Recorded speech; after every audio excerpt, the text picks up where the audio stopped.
Assalamualaikum warahmatullahi wabarakatuh. Saya Erika Feli, kelas 11 MIPA 4, absen 16. Saya akan menjelaskan tentang proses pembentukan tulang.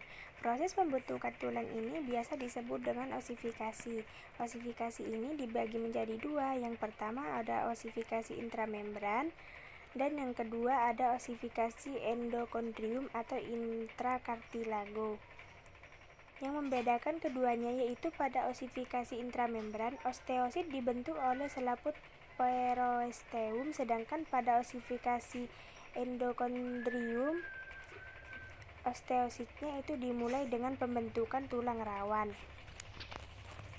Yang pertama yaitu osifikasi intramembran. Osifikasi intramembran ini merupakan proses pembentukan tulang secara langsung atau primer yang terjadi pada tulang tengkorak dan cangkang. Proses ini diawali dengan sel punca mesenkim yang berkumpul membentuk osteoblas.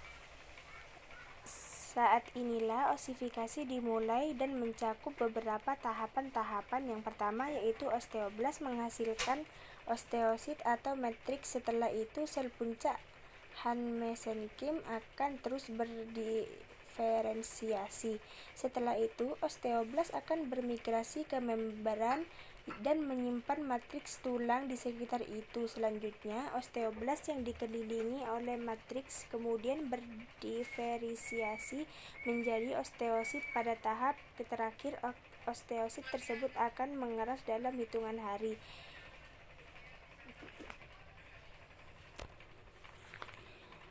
Yang kedua yaitu ada osifikasi endokondrium atau intrakartilago.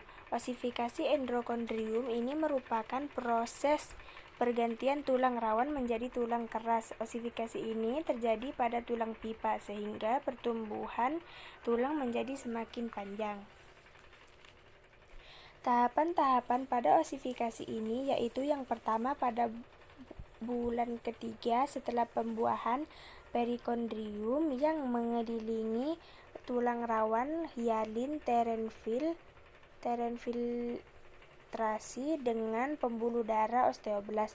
Kemudian akan berubah menjadi periosteum. Kemudian osteoblas akan berkumpul pada dinding diafisis dan membentuk konkolar. Pada saat yang sama, tulang rawan di tengah diafisis akan mulai hancur. Selanjutnya, osteoblas akan menembus tulang rawan yang hancur dan menggantikannya dengan tulang spons. Proses ini akan membentuk pusat osifikasi primer. Selanjutnya, osifikasi berlanjut dari pusat ke ujung tulang. Setelah tulang spons berbentuk dalam diafisis, osteoblas memecah tulang yang baru terbentuk untuk membuka rongga meduler. Pada tahap terakhir, tulang rawan di efisis akan terus tumbuh sehingga tulang berkembang bertambah banyak. Biasanya setelah kelahiran, pusat osifikasi sekunder terbentuk pada epifisis. Osifikasi di epifisis akan mirip dengan diafisis, hanya saja tulang spons tetap dipertahankan. Ketika osifikasi sekunder selesai, tulang rawan hialin sepenuhnya diganti oleh tulang keras, kecuali pada area tulang rawan artikular dan yang berada di antara epifisis dan diafisis. Sekian. Assalamualaikum warahmatullahi wabarakatuh. Saya Erika Feli, kelas 11 MIPA 4, absen 16, akan menjelaskan artikulasi atau persendian. Persendian adalah hubungan antara dua tulang atau lebih, baik yang dapat digerakkan maupun tidak dapat digerakkan. Yang pertama A. Struktur persendian. Ligamen berfungsi mencegah pergerakan sendi secara berlebihan dan membantu mengembalikan tulang ke posisi asalnya. Kapsul sendi yaitu struktur tipis kuat untuk menahan ligamen. Cairan sinovial yaitu cairan pelumas atau gesekan berjalan lancar, halus dan tidak menimbulkan rasa nyeri atau sakit. Tulang rawan hialin terdapat di ujung tulang sebagai bantalan sendi agar nyeri saat bergerak. Bursa berupa kantung tertutup yang dilapisi membran sinovial.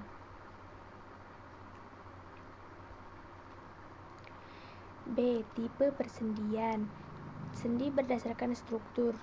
Yang pertama, persendian fibrosa, tidak memiliki rongga sendi dan diperkokoh oleh jaringan ikat fibrosa.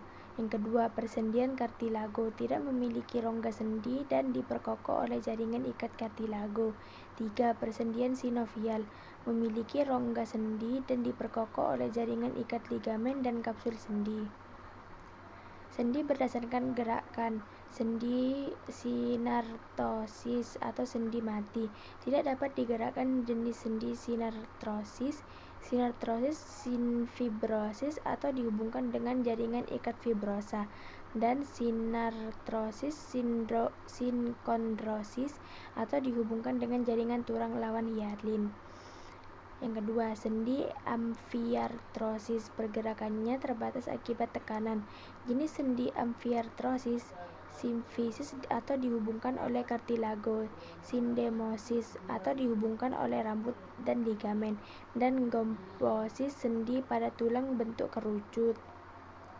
Sendi diartosis atau sendi sinovial, sendi yang dapat bergerak bebas. Jenis sendi diartosis sebagai berikut. Yang pertama, sendi engsel, bergerak ke satu arah. Yang kedua, sendi peluru, bergerak bebas ke segala arah. Yang ketiga, sendi pelana atau sendi timbal balik, bergerak kedua arah. Sendi putar, bergerak dengan pola rotasi. 5. Sendi luncur atau sendi geser, gerakan menggeser. 6. Sendi kondoloid, gerakan ke samping, maju dan mundur. Sekian presentasi dari saya, kurang lebihnya mohon maaf. Wassalamualaikum warahmatullahi wabarakatuh.